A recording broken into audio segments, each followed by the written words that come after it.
They probably over-locked it down. They should have locked down maybe the people that were, potentially dangerous. Or, and, I think a total of 400 people under 60 in the UK died from this. The numbers are staggering. The numbers of people who have died under the age of 40, I think, is in single figures. Right. Who did not have something else wrong with them. Right. But again, when you're dealing with something this much of an unknown, and we didn't really get much help from China, and we didn't get much help from the World Health Organization, who also didn't until I think the end of January, towards the beginning of February, even say that it was a problem. They were saying in mid-January that this would not be transmissible between humans. This is the World Health Organization. Yeah. What do you think about all of that, the relationship with the World Health Organization and China, what Trump did, Gates, the whole thing? Well, I think funnily enough, Trump is getting a lot of flack for the way he's dealt with it. But again, I don't think you can have a go at Trump for doing anything wrong. I mean, the one instinct he had that was right was to stop people flying into America. Yeah, from China. Who were from other countries, yeah. I mean, Americans were still flying in. But he would have been getting the same kind of advice, I guess, from his people as to how to defend it. But in America, as you know better than me, it's not so easy to lock people down because, people are going to stand up for their freedom and they're going to go, no, I'm not going to be told. I mean, I've seen people being interviewed say, I'm not going to be told what to wear.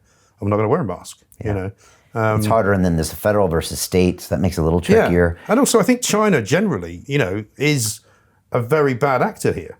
China has never done us any favors. They were secretive. They didn't do the things they should have done. They pretended nothing was wrong.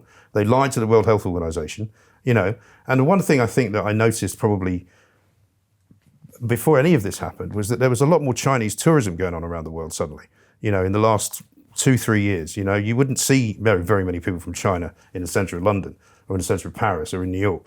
Now, I think when the outbreak happened, there was something like 1 million Chinese abroad traveling, and that's the scale of the problem, because in this day and age, that's how quickly it spreads.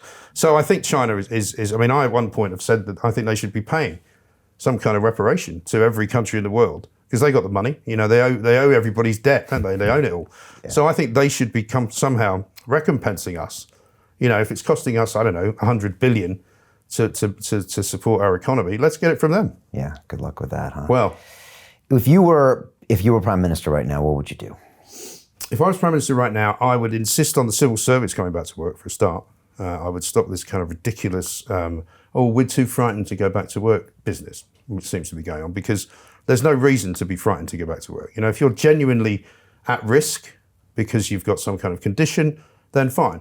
But I think we've got to take the view that, if we don't do something soon, there's going to be nothing left to save. If all of London is as it is now, which is pretty much shut down. I mean, you might think that there's people working, and there are, but nothing like in the numbers that there should be. Canary Wharf, I haven't been to. I used to work there, I'm told, is a complete ghost town, because people like Goldman Sachs, who have got space for 10,000 people in their office, are letting in something like 200.